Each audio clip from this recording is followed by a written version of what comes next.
Howdy, y'all. See this beautiful unclaimed land? It all be yours, assuming you ain't Catholic. This here is the plentiful land of Georgia, where we grow rice and indigo all year long.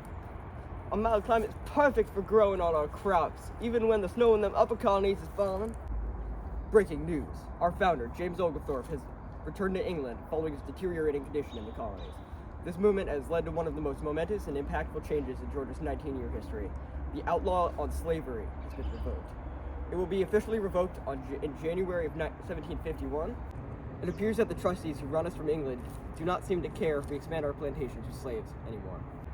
Profits are expected to soar as plantation owners from South Carolina are expected to emigrate into Georgia to expand their plantations. You heard the man. Come on over to Georgia and you surely make profit on every acre of land this here colony's got to offer. So while I was editing the other video, I kind of realized that most of my information was just not in it. I ended up having to cut a few paragraphs and was so nervous that I omitted a few lines, so I figured I'd give some of that information to you now. So the main thing I missed out on saying was why the colony was founded. It was founded in 1733 by James Oglethorpe and a group of trustees who ran it from London. And it was made to protect the colonies from the Spanish in Florida. They were a really big threat because they had a policy where any slaves that basically just revolted and helped the Spanish win would be granted freedom. And considering every colony had slaves, that was a really big problem. This is the main reason why Georgia didn't have slaves until Oglethorpe left, was because, they would just help the Spanish invade, and Georgia was made to stop that. Slavery ended up being no longer outlawed in Georgia after Oglethorpe left because he got super sick from the climate. And the main reason was because the Spanish weren't really a threat of invading anymore after 1742, when they had invaded in the Battle of Bloody Marsh, which was called that because there was supposedly so much Spanish blood spilt at the battle that it dyed the whole marsh red. And so, in short, British totally crushed the Spanish, and they weren't really gonna invade anymore.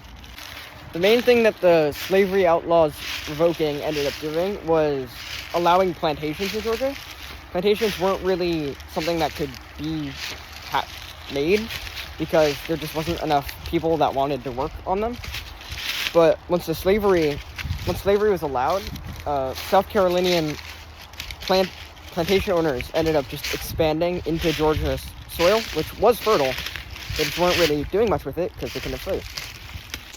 After this, Georgia went from basically just a barrier to the other colonies to a pretty prosperous economy. It wasn't great because it kind of started pretty late, but it grew fairly quickly because Georgia does have a good climate and fertile soil. So, gag reel time. This beautiful unclaimed land. This here's the beautiful land of Georgia.